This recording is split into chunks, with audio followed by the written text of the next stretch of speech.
نحمده ونستعينه ونستغفره ونعوذ بالله من شرور أنفسنا ومن سيئات أعمالنا من يهده الله فلا مضل له ومن يضلل فلا هادي له وأشهد أن لا إله إلا الله وحده لا شريك له وأشهد أن محمدًا عبده ورسوله أما بعد فإن خير الحديث كتاب الله وخير الهدي هدي محمد صلى الله عليه وسلم وشر الأمور محدثاتها وكل محدثة بدعة وكل بدعة ضلالة وكل ضلالة في النار. أعوذ بالله من الشيطان الرجيم. يا أيها الذين آمنوا اتقوا الله حق تقاته ولا تموتن إلا وأنتم مسلمون. يا أيها الناس اتقوا ربكم الذي خلقكم من نفس واحدة وخلق منها زوجها وبث منهما رجالا كثيرا ونساء واتقوا الله الذي تساءلون به والأرحام إن الله كان عليكم رقيبا. يا أيها الذين آمنوا اتقوا الله وقولوا قولا سديدا يصلح لكم أعمالكم ويغفر لكم ذنوبكم ومن يطع الله ورسوله فقد فاز فوزا عظيما. قال الله تعالى في كلامه المجيد والفرقان الحميد. أعوذ بالله من الشيطان الرجيم.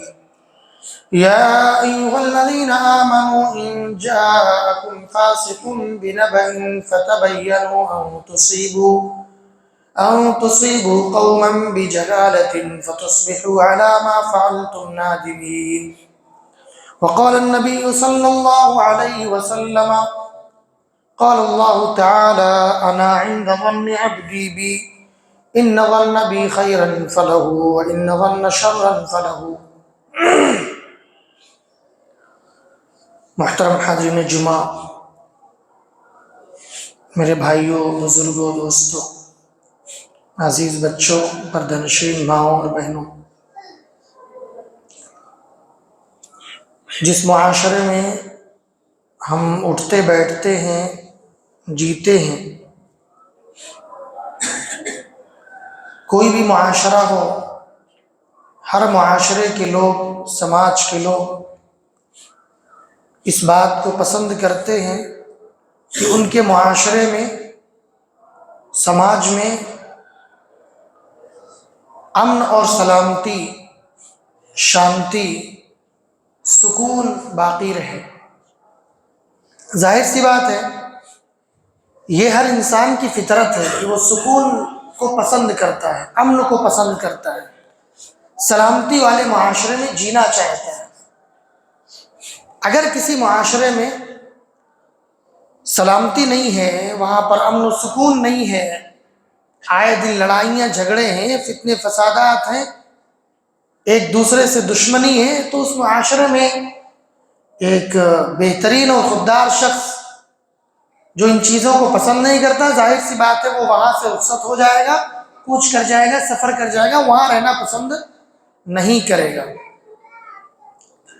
اور کسی بھی معاشرے کو امن پسند بنانے کے لیے جہاں بہت سارے اصول و ضوابط ہیں، بہت ساری چیزیں ہیں، وہیں پر کچھ ایسی برائیاں، کچھ ایسی غلطیاں ہیں جو بظاہر نظر نہیں آتی ہیں، دماغوں کے اندر ہوتی ہیں، دل و دماغ کے اندر ہوتی ہیں. جب تک انسان اس کا اظہار نہ کر دے، زبان سے اس کو بیان نہ کر دے، آپ اس کو نہیں سمجھ سکتے. مثال کے طور پہ ہم جس معاشرے میں جیتے ہیں، اتنے سارے لوگ ہیں، ہم کسی کے بارے میں نہیں سوچ سکتے، یہ نہیں جان پاتے ہیں اس وقت تک جب تک کہ وہ مجھے بتاتا نہیں کہ فلاں شخص میرے بارے میں کیا سوچتا ہے. کوئی کسی کے بارے میں نہیں جانتا. ممکن ہے سامنے والا شخص میرے بارے میں اچھا سوچتا ہوگا، یہ بھی ممکن ہے کہ سامنے والا شخص میرے بارے میں برا سوچتا ہوگا، دونوں چیزیں ہو سکتی ہیں، یہ ہر کسی سے لگی ہوئی چیز ہے۔ لہذا ایک ایسی برائی جو لوگوں کے ذہن و دماغ میں ہوتی ہے، اس برائی کو جب ختم کریں گے تب جا کر کے معاشرہ امن والا معاشرہ بنے گا، آپسی تعلقات اچھے ہوں گے۔ اس برائی کو کہتے ہیں بدگمانی۔ بدگمانی سیدھے الفاظ میں کہیں تو بدگمانی اس کو کہتے ہیں کہ کوئی بھی شخص کسی بھی شخص کے بارے میں برا تصور کرے، یا یہ بغیر کسی دلیل کے، بغیر کسی علامت کے ہم کسی کے بارے میں برا سوچیں، صرف کس وجہ سے؟ اندازہ لگا کر کے، تخمینہ لگا کر کے، گمان کی وجہ سے، بس صرف سوچ کی وجہ سے۔ معلوم نہیں کہ وہ شخص میرے بارے میں کیا سوچتا ہے، لیکن میں اس کے بارے میں برا سوچتا ہوں۔ کبھی کسی بات کی وجہ سے نا اتفاقی ہو گئی ہوگی، اس کی وجہ سے بھی ہو سکتا ہے، تو اس کو بدگمانی کہتے ہیں کہ بغیر کسی دلیل کے، بغیر کسی علامت کے آپ کسی کو برا سمجھنے لگے، اندازے سے، بس صرف اندازہ لگا لیا کہ یہ شخص ہمارا خیر خواہ نہیں ہے۔ اب یہ بدگمانی کیوں پیدا ہوتی ہے؟ ہمارے ذہن و دماغ میں ہمارے دوسرے بھائی کے لیے برے خیالات کیوں آتے ہیں؟ اس کے بنیادی طور پر 4 اسباب ہیں۔ ایک سب سے پہلا سبب یہ ہے ادھورا علم، ناقص علم۔ پورا علم مجھے نہیں ہے، پوری معلومات مجھے نہیں ہے، بس میں نے ادھر ادھر سنا ہوا ہے اور اس کو برا سمجھنے لگا میں سے۔ اسی لیے اللہ تعالیٰ نے فرمایا یا ایھا الذین آمنوا ان جاءکم فاسق بنبأ فتبینوا، ایمان والو جب تمہارے پاس کوئی فاسق، کوئی شخص خبر لے کر آئے تو تم اس خبر کی تحقیق کر لیا کرو، معلومات کر لیا کرو کہ آخر یہ شخص جو میرے بارے میں اس طرح کی باتیں کر رہا ہے، آپ دوسروں کا حوالہ دے کر کے آخر اس بات کی سچائی کیا ہے، اس کی تحقیق کریے آپ پہلے۔ اس نے کہہ دیا، آپ نے سن لیا، اب جس کے بارے میں اس نے بیان کیا ہے، بغیر اس سے تحقیق کیے ہوئے، بغیر اس سے بات چیت کیے ہوئے آپ نے اس کے لیے نفرتیں پیدا کر لی اپنے دل و دماغ میں، بدگمانی آپ کے ذہن و دماغ میں بھر چکی ہے، اس کی بنیاد پر آپ اس سے نفرت کرنے لگے، عداوت کرنے لگے، اور یہاں تک کہ آپ اس حد تک پہنچ گئے کہ مجھ سے جو ممکن ہو سکے گا اس کو جو تکلیف میں پہنچانا چاہوں گا پہنچا دوں گا، محض اس بنیاد پر کہ فلاں شخص نے آپ سے کسی شخص کے بارے میں کچھ کہہ دیا۔ بہت خطرناک چیز ہے۔ اللہ تعالیٰ نے کہا فتبینوا، تحقیق کر لیا کرو۔ آگے اسی آیت میں کہا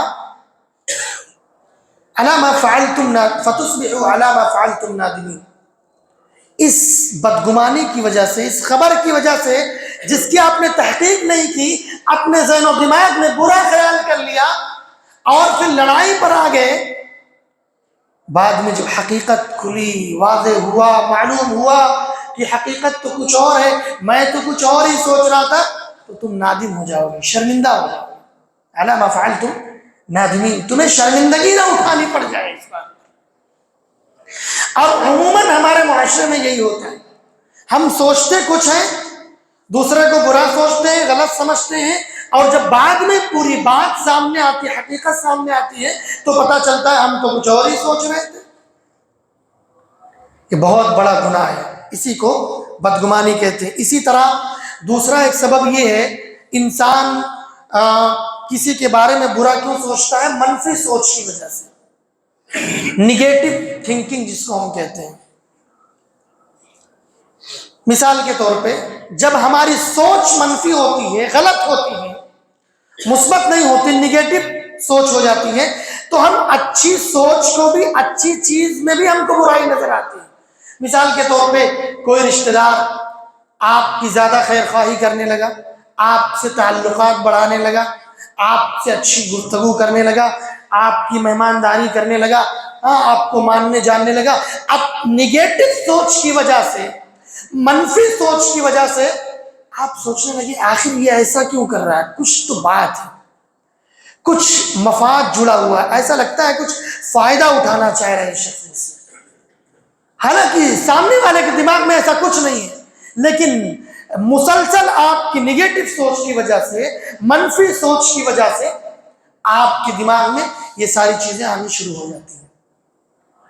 اس لیے منفی سوچ نہیں ہونی چاہیے. تیسری چیز، کسی متعین شخص سے نفرت کی وجہ سے، بلکہ اس کو یہ کہیں کہ بدگمانی کی وجہ سے ہی نفرت جنم لیتی ہے. آپ نفرت کرتے ہیں کسی شخص سے، کسی نے اس کے تعلق سے آپ سے بیان کیا، آپ کہیں گے وہ تو میرے بارے میں ایسا سوچتا ہے. ممکن ہے وہ نہ بھی سوچا ہو، لیکن نفرت کی وجہ سے آپ اس کو بدگمانی میں شمار کر لیتے ہیں، برا سوچتے ہیں اس کے بارے میں. اسی طرح ایک اہم چیز ہے غلط فہمی. یہ بہت بڑی چیز ہے، معاشرے میں ہر شخص سے جڑی ہوئی چیز ہے یہ غلط فہمی. سامنے والے کا مقصود اور مطلوب اور مقصد کچھ اور تھا، ہم نے کچھ اور سمجھ لیا، اور غلط فہمیوں کی وجہ سے ہمارے اور سامنے والے کے درمیان نفرت ہو گئی، ہم اس کے بارے میں برا سوچنے لگے. اچھا، اس میں یہ بھی توفیق نہیں ہوتی کبھی کہ اگر میں اس کے بارے میں یہ گمان کرتا ہوں، یہ سوچتا ہوں کہ وہ میرا خیر خواہ نہیں ہے، تو کبھی یہ توفیق نہیں ہوتی ہے کہ کم سے کم جا کر کے اس سے گفتگو کر لیں، بات کر لیں، اور پھر مسئلے کو رفع دفع کر دیں. وہ اپنے دل میں نفرت پالے ہوئے ہیں، یہ اپنے دل میں نفرت پالے ہوئے ہیں، صرف غلط فہمی کی وجہ سے بدگمانی پیدا ہو جاتی ہے. بدگمانیوں کی 3 قسمیں ہیں. ایک قسم یہ ہے کہ انسان اللہ کے بارے میں بدگمان ہو جائے، اللہ کے بارے میں بدگمان ہو جائے. اللہ کے نبی صلی اللہ علیہ وسلم فرماتے ہیں، حدیث قدسی ہے کہ اللہ تعالیٰ کہتا ہے انا عند ظن عبدی بی ان ظن بی خیرا فلہ وان ظن بی شرا فلہ. میں اپنے بندے کے گمان کے، سوچ کے، خیال کے مطابق ہوتا ہوں. اگر وہ میرے بارے میں اچھا سوچتا ہے، اچھا گمان کرتا ہے، تو میں اس کے لیے بہتر ہوں، یا اس کے لیے بہتر ہے وہ چیز.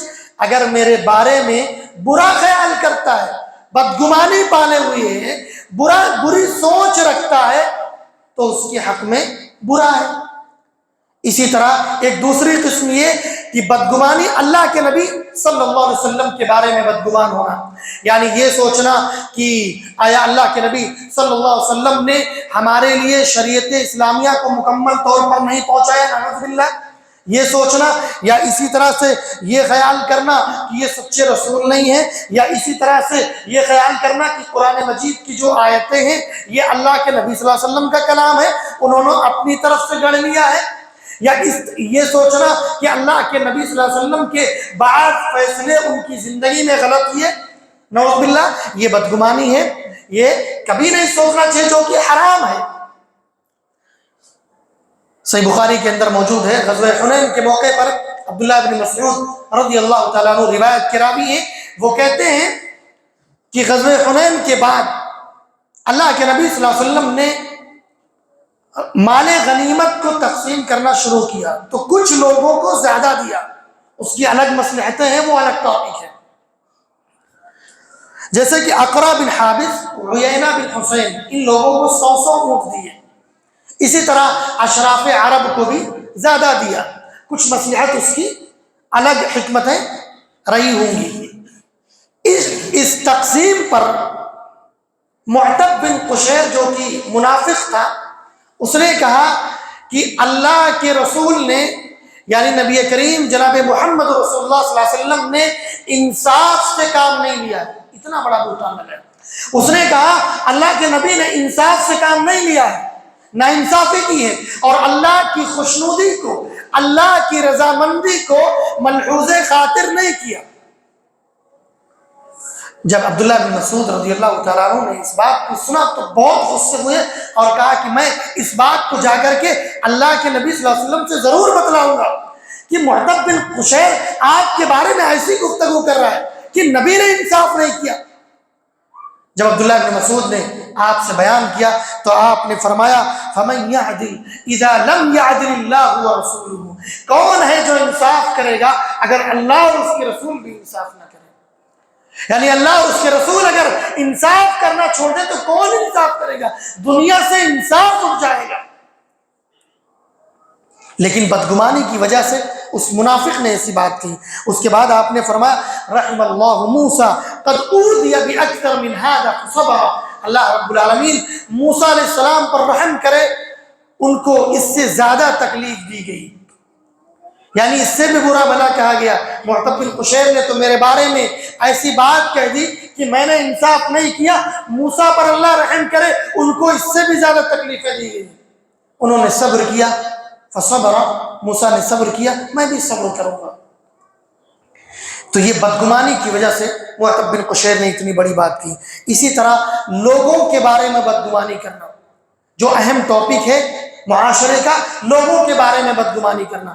ہر ایک شخص ایک دوسرے سے بدگمانی میں مبتلا ہے، برا سوچتا ہے، برے خیالات رکھتا ہے دوسرے بھائی کے لیے، اور اس بدگمانی کی وجہ سے بڑے بڑے نقصانات ہوتے ہیں۔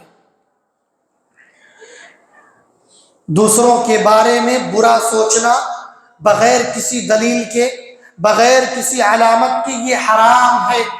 اللہ تعالیٰ نے فرمایا یا ایھا الذین آمنوا اجتنبوا کثیرا من الظن ان بعض الظن اثم ولا تجسسوا، کہا اے ایمان والو بہت زیادہ وہم و گمان سے، بہت زیادہ سوچنے سے، بہت زیادہ خیال کرنے سے بچو، کیونکہ بعض اندازہ، بعض خیال، بعض وہم و گمان یہ گناہ ہے۔ ان بعض الظن اثم، بہت زیادہ سوچو گے، کثرت سے سوچو گے، خیال کرو گے، اندازہ لگاؤ گے تو یہ بعض گمان جو ہے گناہ ہے، یعنی برا گمان ہے، بدگمانی ہو جائے گی۔ اس لیے بہت زیادہ کسی کے بارے میں سوچنے کی ضرورت نہیں ہے، یہ حرام ہے۔ اسی طرح اللہ تعالیٰ نے فرمایا ان الظن لا یغنی من الحق شیئا، حق کے مقابلے میں گمان کی، ہمارے سوچ کی، ہمارے خیالات کی کوئی حیثیت نہیں ہے، لہذا حق معلوم کر لیا کرو، صحیح بات معلوم کر لیا کرو۔ بہت بڑے بڑے نقصانات ہیں بدگمانی کے۔ سب سے بڑا نقصان یہ ہے کہ بدگمانی سب سے بڑا جھوٹ ہے، سب سے بڑا جھوٹ ہے۔ اگر آپ کسی کے بارے میں برا سوچتے ہیں اور کوئی دلیل بھی نہیں ہے، کوئی علامت بھی نہیں ہے، آپ نے اس سے جا کر کے بات چیت بھی نہیں کی، ڈسکشن بھی نہیں کیا، بس آپ نے برا سوچنا شروع کر دیا، تو اللہ کے نبی نے فرمایا سب سے بڑا جھوٹ بدگمانی ہے۔ آپ نے فرمایا ایاکم والظن فإن الظن اکذب الحدیث، بہت زیادہ گمان سے بچو، بہت زیادہ بدگمانی سے بچو، کسی کے بارے میں برا خیال مت کرو، بری بات مت سوچو، کہ فإن الظن اکذب الحدیث، کیونکہ بدگمانی سب سے بڑا جھوٹ ہے۔ اسی طرح ایک دوسری روایت میں آپ نے فرمایا، اس سے منع کرتے ہوئے فرمایا ایاکم والظن فإن الظن اکذب الحدیث ولا تجسسوا ولا تحسسوا ولا تباغضوا وكونوا اخوانا۔ آپ نے فرمایا کہ یہ بدگمانی، کسی کے بارے میں برا سوچنا، برا خیال کرنا، بغیر کسی دلیل کے اپنے آپ میں مگن رہتے ہوئے کسی کو برا سمجھ لینا، یہ بہت بڑا جھوٹ ہے۔ اور کہا ولا تجسسوا، جاسوسی مت کرو، کسی کے باتوں کو کریدو مت، رازوں کو کریدو مت۔ کسی نے آپ سے کوئی بات کی، اس کو کرید کر کے، باتیں کھود کر کے پورا گندگی پھیلانا، اس سے اللہ کے نبی صلی اللہ علیہ وسلم نے منع فرمایا۔ اور کہا ولا تحسسوا، کہا کہ پرسنل گفتگو میں کان لگا کر مت سنو، کسی کی آپسی تعلقات ہیں، آپسی باتیں، اس میں کان لگا کر مت سنو، اس سے بھی بدگمانی ہوگی۔ کیوں؟ آپ نے پوری بات سنی نہیں، تھوڑی سی آپ کے کان میں آواز آ گئی اور اس کے بعد آپ نے سوچ لیا یہ شخص میرے ہی بارے میں بات کر رہا ہے۔ اسی لیے بدگمانی سے بچنے کے لیے اللہ تعالیٰ نے کیا فرمایا کہ جب تم 3 لوگ رہو تو 2 الگ ہو کر کے بات مت کرو، اللہ کہ اس سے اجازت لے لو کہ میری اس کی کچھ بات کرنی ہے، ورنہ وہ تیسرا شخص سوچے گا کہ یہ میرے بارے میں سوچ رہا ہے۔ 4 لوگ رہو تو 2 لوگوں کو الگ مت کرو، اور کہا کہ اگر ایسا کرو گے تو تیسرا وہاں شیطان ہوگا، شیطان بھڑکائے گا اس تیسرے شخص کو۔ منع کیا گیا سختی سے کہ آپ جب آپسی تعلقات آپس میں بیٹھے تو کسی کو الگ کر کے بات نہ کریں، یا تو اس سے اجازت لے لیں کہ مجھے کچھ فلاں شخص سے کچھ رسمی بات کرنی ہے، ورنہ وہ بدگمان ہو جائے گا آپ کے بارے میں کہ لگ رہا میری برائی چل رہی ہے ادھر، اور ایسا ہوتا بھی ہے۔ اسی طرح آپ نے فرمایا انسان کتنی بھی چاہے، جتنی مرضی چاہے بدگمانی کر لے، لیکن اگر اللہ رب العالمین خیر کا معاملہ کرنا چاہے تو وہ بدگمانی کوئی فائدہ نہیں دے گی۔ ان الظن لا یغنی من الحق شیئا۔ اہل شہوات کے پیچھے ایک دوسرا نقصان یہ ہے کہ جنہوں نے خواہشات نفس کی پیروی کی، جنہیں اہل شہوات کہا جاتا ہے، یعنی اپنے خواہش کی پیروی کی، اللہ اور اس کے رسول کو بازو چھوڑ دیا، اپنی باتوں کو جو دل میں آیا اس کی پیروی کی، اس کے پیچھے بھی جو بڑا سبب ہے وہ بدگمانی ہے، برا خیال کرنا، برا تصور کرنا۔ اللہ تعالیٰ نے فرمایا ان ہی الا اسماء سمیتموها انتم وآباؤکم ما انزل اللہ بها من سلطان۔ یہ جو معبود ہے نا، یہ صرف نام ہے جن کو تم نے اور تمہارے آباء و اجداد نے رکھ لیا ہے، اس کی کوئی دلیل اللہ نے نازل نہیں کی ہے، یہ صرف تم نے وہم و گمان کے ذریعے سے ان یتبعون الا الظن وما تهوى الانفس، ان لوگوں نے صرف وہم و گمان کی وجہ سے خیال کر کے خواہشات نفس کی پیروی کرنی شروع کر دی، صرف اپنے خواہشات نفس کی پیروی کی بدگمانی کی وجہ سے۔ اسی طرح بدگمانی یہ اخلاقی برائیوں کی جڑ ہے۔ اگر کوئی آپ سے حسد کرتا ہے تو اس کا مطلب برا سوچتا ہے آپ کے بارے میں، برا خیال کرتا، بدگمانی کی وجہ سے آپ سے حسد کر رہا ہے وہ۔ اگر کوئی آپ سے نفرت کرتا ہے تو بدگمانی کی وجہ سے، کوئی بغض رکھتا ہے تو بدگمانی کی وجہ سے، اگر آپ کو کوئی اچھا نہیں سمجھتا تو وہ بھی بدگمانی کی وجہ سے۔ اسی طرح کوئی آپ کی جاسوسی کرتا ہے بدگمانی کی وجہ سے، چغل خوری کرتا ہے بدگمانی کی وجہ سے، غیبت کرتا ہے بدگمانی کی وجہ سے۔ کیوں ایسا ہے؟ کیونکہ سامنے والا آپ کو اچھا ہی نہیں سمجھ رہا ہے، برا سوچ رہا ہے، برا سوچ رہا ہے تو حسد کر رہا ہے، جلن کر رہا ہے، غیبت کر رہا ہے، چغل خوری کر رہا ہے، آپ سے نفرت کر رہا ہے، آپ کو لگا پھنسا رہا ہے، چغل خوری کر رہا ہے، معاشرے میں آپ کی برائیاں کر رہا ہے، لوگوں میں آپ کو لوگوں کے درمیان آپ کو برا گرداننے کی کوشش کر رہا ہے، کل ملا کر کے بدگمانی کی وجہ سے، کیونکہ اچھا نہیں سوچتا آپ کے بارے میں۔ تو تمام اخلاقی برائیوں کی جڑ کیا ہے؟ بدگمانی ہے، برا سوچنا اپنے بھائی کے بارے میں۔ اسی طرح رسولوں کی تکذیب، جو انبیاء گزرے ان کو جو جھٹلایا گیا نا، وہ بھی بدگمانی کی وجہ سے، کوئی دلیل نہیں تھی جھٹلانے کی۔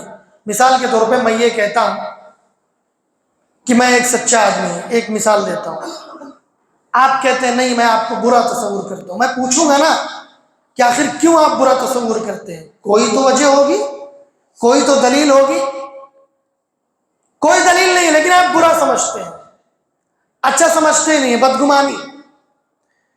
تو جو رسولوں کی تکذیب ہوئی، انبیاء کو جو جھٹلایا گیا، ان کے پاس کوئی دلیل نہیں تھی جھٹلانے کی، کوئی دلیل نہیں تھی کہ موسیٰ تم جھوٹے ہو، میرے پاس یہ دلیل، کوئی دلیل نہیں، بس میں تمہیں جھوٹا سمجھتا ہوں۔ شعیب علیہ السلام سے کہا ان کی قوم نے وَمَا نَرَى لَكُمْ عَلَيْنَا مِنْ فَضْلٍ بَلْ نَظُنُّكُمْ كَاذِبِينَ، بس اتنا ہی کہا، ہم اپنے درمیان میں تمہاری کوئی فضیلت نہیں سمجھتے ہیں، بلکہ ہم تو تمہیں جھوٹا سمجھتے ہیں، کوئی دلیل نہیں ان کے پاس۔ اسی طرح اللہ رب العالمین نے اللہ کے نبی صلی اللہ علیہ وسلم کو مخاطب کرتے ہوئے کہا کہ آپ ان سے کہیے قُلْ هَلْ عِنْدَكُمْ مِنْ عِلْمٍ فَتُخْرِجُوهُ لَنَا، اگر تمہارے پاس کوئی علم ہے، کوئی دلیل ہے ہمیں جھٹلانے کی، اللہ اور اس کے رسول پر ایمان نہ لانے کی، کوئی دلیل ہے تو لے کر آؤ، تمہارے پاس کوئی علم ہے تو لے کر آؤ۔ إِن يَتَّبِعُونَ إِلَّا الظَّنَّ، کیا صرف جو ہے وہم و گمان میں جھٹلا رہے ہیں، صرف وہم و گمان میں برا خیال کر کے بدگمانی کی وجہ سے جھٹلا دے رہے ہیں۔ بدگمانی کا ایک بڑا نقصان یہ ہے کہ بدگمان شخص جو برا سوچتا ہے، برے خیالات پیدا کرتا ہے اپنے بھائیوں کے تعلق سے، وہ اللہ کی لعنت کا، غیظ و غضب کا مستحق ہے۔ یعنی ایسے شخص پر اللہ کی لعنت ہوگی، اللہ ایسے شخص سے ناراض ہو جاتا ہے۔ آپ ذرا تصور کریں، آپ کتنے لوگوں کے بارے میں اچھا سوچتے ہیں اور کتنے لوگوں کے بارے میں برا سوچتے ہیں۔ تقریباً انسان اس برائی میں ملوث ہے، کوئی نہ کوئی تو ہوگا جس کے بارے میں آپ برا سوچتے ہوں گے۔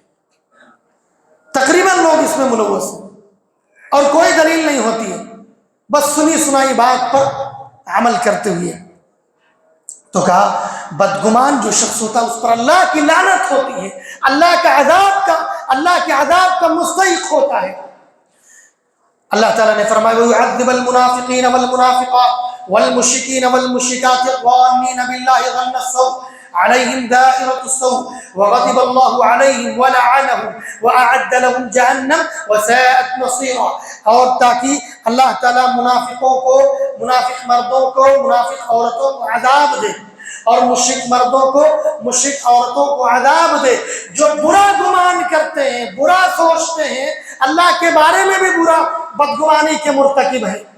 ایسے لوگ عذاب کے مستحق ہیں۔ آگے فرمایا وَغَضِبَ اللَّهُ عَلَيْهِمْ، اللہ کا غیظ و غضب نازل ہو ایسے لوگوں پر، وَلَعَنَهُمْ، اور اللہ کی لعنت ہو ایسے لوگوں پر جو برا گمان کرتے ہیں، برا سوچتے ہیں، بدگمانی میں مبتلا ہیں۔ وَأَعَدَّ لَهُمْ جَهَنَّمَ، اللہ نے ایسے لوگوں کے لیے جہنم تیار کر رکھا ہے۔ وَسَاءَتْ مَصِيرًا، اور یہ کیا ہی بری جگہ ہے۔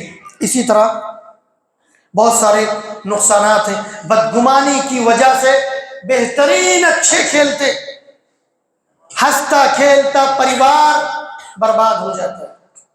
بھائیوں میں، آپسی بھائیوں میں ٹکراؤ بدگمانی کی وجہ سے۔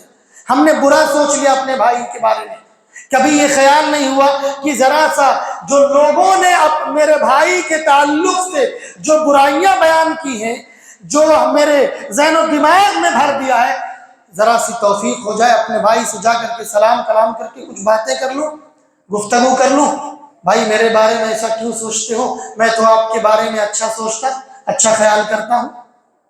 یہ توفیق بھی نہیں ہوتی ہے ہمیں، بس بدگمانی کی وجہ سے لوگوں کے کہے میں آ کر کے، دراصل وہاں شیطان ہوتا ہے جو اس طرح کی افطرا پردازی اور لوگوں کے درمیان میں جدائی کا ذریعہ بنتا ہے۔ اسی طرح ایک مثال کے ذریعے سے ہم اس کو سمجھتے ہیں، اس کا علاج کیا ہے؟ علاج یہ ہے کہ قرآن و سنت میں جو وعید آئی ہے اس کو اپنے سامنے رکھیں اور لوگوں کے تعلق سے ذہن میں اچھا خیال لے کر کے آئیں۔ بنو فزارہ کا ایک شخص اللہ کے نبی صلی اللہ علیہ وسلم کی خدمت میں حاضر ہوا اور کہا کہ اللہ کے نبی، یہ میرا بچہ جو ہے کالا پیدا ہوا ہے، کالا پیدا ہوا ہے۔ مطلب اس کے کہنے کا مطلب یہ تھا کہ اپنی بیوی پر الزام لگانا چاہتا تھا کہ میں گورا ہوں، بیوی گوری ہے، بچہ کیسے کالا ہو گیا، کہیں ایسا تو نہیں کہ یہ کسی دوسرے کا بچہ ہے۔ اللہ کے نبی نے اس سے فرمایا، کہا کہ تمہارے پاس اونٹ ہے؟ اس نے کہا جی ہاں اونٹ ہے۔ کہا کس رنگ کے ہیں پورے اونٹ؟ کہا سرخ مائل، ریڈ کلر۔ تو کہا ٹھیک ہے، اس میں کوئی سیاہی مائل بھی ہے، تھوڑا تھوڑا بلیک بھی ہے کوئی ایک اونٹ؟ کہا ہاں بالکل ہے۔ تو کہا وہ کیسے ہو گیا، وہ اونٹ کیسے ہو گیا؟ تو کہا کسی عرق، کسی بنیاد کی وجہ سے ہوا ہوگا۔ تو اللہ کے نبی نے کہا یہ بھی کسی وجہ سے ہوا ہوگا، کسی بنیاد کی وجہ سے ہوا ہوگا۔ مطلب وہ بدگمانی لے کر اللہ کے نبی صلی اللہ علیہ وسلم کی خدمت میں حاضر ہوا تھا۔ جو ہم بظاہر دیکھتے ہیں، سوچتے ہیں، ویسا حقیقت میں نہیں ہوتا ہے۔ اس لیے یہ نہ سوچیں کہ میں ہمیشہ اچھا ہی سوچتا ہوں، میں نے فلاں شخص کو کہہ دیا کہ وہ میرے بارے میں برا سوچتا ہے تو برا ہی سوچتا ہے۔ آپ عالم الغیب نہیں ہیں کہ کسی کے ذہن و دماغ کو آپ پڑھ سکتے ہیں۔ اسی طرح ایک علاج یہ بھی ہے اس سے بچنے کا کہ شکوک و شبہات کی جگہوں پر جانے سے بچیں، ایسے لوگوں سے بچیں۔ اس کی ایک مثال ہے، صحیح بخاری کی روایت ہے، اللہ کے نبی صلی اللہ علیہ وسلم کے پاس صفیہ رضی اللہ تعالیٰ عنہ تشریف لائی۔ اور آپ حالت اعتکاف میں تھے. جب ان کو واپس ہونا ہوا تو اللہ کے نبی صلی اللہ علیہ وسلم نے کہا کہ ان کو چھوڑ دیں تھوڑی دور تک. تو تھوڑی دور چھوڑنے چلے آئے. ادھر سے ایک انصاری صحابی نے آپ کو دیکھ لیا کہ کسی خاتون کے ساتھ ہیں آپ. اللہ کے نبی صلی اللہ علیہ وسلم نے جب دیکھا کہ اس شخص نے دیکھا ہے فوراً اس کو بلایا, کہا ادھر آئیے. اور آپ نے فرمایا کہ دیکھیے, اس انصاری صحابی سے کہا کہ دیکھیے یہ میری بیوی صفیہ ہے. اللہ کے نبی کو اس وضاحت کی ضرورت نہیں تھی, لیکن کیوں وضاحت کی ضرورت پڑی؟ کہیں ایسا نہ ہو اس انصاری صحابی کے دماغ میں برا خیال آ جائے, برا سوچنے کی کس خاتون کے ساتھ اللہ کے نبی صلی اللہ علیہ وسلم تھے. اس لیے فوراً اس کو بلایا, کہا کہ دیکھو یہ صفیہ میری بیوی ہے, یہ اس لیے برا مت سوچنا. فوراً اس کی وضاحت کی ضرورت پڑ گئی. اس لیے شکوک و شبہات کی جگہوں سے بچنے کی ضرورت ہے, منفی خیالات سے بچنے کی ضرورت ہے. اتنا نگیٹو تھنکنگ ہمارا ہو گیا, اتنا منفی سوچتے ہیں. اگر ہم کسی شخص کو کسی خاتون سے بات کرتے ہوئے دیکھ لیں تو ہمارے ذہن و دماغ میں غلط خیال ہی آئے گا فوراً کہ یہ عاشقانہ باتیں کر رہے ہوں گے, محبت کی باتیں کر رہے ہوں گے, غلط کاموں کی باتیں کر رہے ہوں گے. ممکن ہے وہ بھائی بہن ہو, ممکن ہے وہ ماموں بھانجا ہو, بھانجی ہو, کوئی کچھ بھی ہو سکتا ہے. لیکن ہمارے ذہن و دماغ میں بالکل منفی سوچ, نگیٹو تھنکنگ بھر چکا ہے مکمل طور سے. اور ایسی اتنا زیادہ ہونے کے بعد ہم اچھی چیز کو بھی بری نظروں سے دیکھتے ہیں. اس لیے منفی خیالات سے بچیں اور اپنے بھائی کے تعلق سے اچھا گمان کریں, اچھا سوچیں. اللہ اور اس کے رسول نے جن باتوں کی تعلیم دی ہے, ہدایات جو گائیڈ لائنز ہمارے لیے جاری کی ہے, اس کو سوچتے ہوئے, اس کو سمجھتے ہوئے ہم اپنے آپ کو آگے بڑھائیں. ابھی ایک سوال یہ آ سکتا ہے, اب کوئی کہہ سکتا ہے کہ میں دوسروں کے بارے میں اچھا سوچتا ہوں لیکن لوگ میرے بارے میں اچھا نہیں سوچتے ہیں. تو آپ اس کی پرواہ نہ کریں, اس کی پرواہ نہ کریں. آپ اپنی زندگی کو اچھے طریقے سے گزارتے جائیں. اس کا ایک علاج یہ بھی ہے, آپ سوچتے ہیں, ہر شخص سوچتا ہے کہ میرے بارے میں لوگ اچھا سوچیں. ہر شخص کی سوچ ہے کہ میرے بارے میں لوگ اچھا سوچیں. جب آپ کی یہ سوچ ہے کہ لوگ میرے بارے میں اچھا سوچیں تو آپ پر بھی یہ ضروری ہے کہ آپ لوگوں کے بارے میں اچھا سوچیں. انشاءاللہ اس طرح سے بدگمانیاں ہمارے ذہن و دماغ سے دور ہو جائیں گی. لوگوں کی پرواہ نہ کریں. اور ایک بات کا ضرور خیال رکھیں کہ اگر آپ کے بارے میں کوئی برا سوچتا ہے تو آپ کسی کا منہ بند نہیں کر سکتے, اس کو سوچنے دیں. آپ کے نیکیوں میں اضافہ ہوتا جائے گا. وہ آپ کے بارے میں سوچے گا برا تو آپ کے نیکیوں میں اضافہ ہوگا, کیونکہ وہ حدیث آپ کو معلوم ہے, مشہور ہے کہ قیامت کے دن ایک ایک پائی کا حساب دینا ہوگا. اور جو شخص کسی کے بارے میں برا سوچے گا, برا کیا ہوا رہے گا, تو اس کے نیکیوں سے نیکیاں کاٹ کر آپ کو دی جائیں گی, کیونکہ آپ کے بارے میں اس نے برا سوچا تھا. لہذا آپ اس تعلق سے بھی فری ہو جائے کہ جو میرے بارے میں سوچ رہا ہے اس کی نیکیاں مجھے ملتی جا رہی ہیں, اس کی نیکیاں مجھے ملتی جا رہی ہیں, اس کا منہ تو ہم بند نہیں کر سکتے. یہ چند باتیں تھیں جو ہم نے آپ کے سامنے بدگمانی کے تعلق سے ذکر کی. اللہ تعالیٰ سے دعا ہے اللہ تعالیٰ ہم تمام لوگوں کو اس روحانی اور ذہنی بیماری سے اللہ تعالیٰ ہم تمام لوگوں کی حفاظت فرمائے. اللہ تعالیٰ ہم تمام لوگوں کو ایک دوسرے کے بارے میں اچھا گمان, اچھا سوچنے کی توفیق عطا فرمائے. اچھے خیالات ہمارے ذہن و دماغ میں پیدا کر اللہ تعالیٰ جو شیطانی وسوسے ہیں ہمارے بھائیوں کے تعلق سے, ہمارے ذہن و دماغ میں جو شیطانی باتیں ہیں, جو بری باتیں ہیں, اللہ تعالیٰ ان تمام باتوں کو تو ہمارے ذہن و دماغ سے نکال دے. آمین. اقول قولی هذا فاستغفر الله لي ولكم ولسائر المسلمين فاستغفروه انه هو الغفور الرحيم.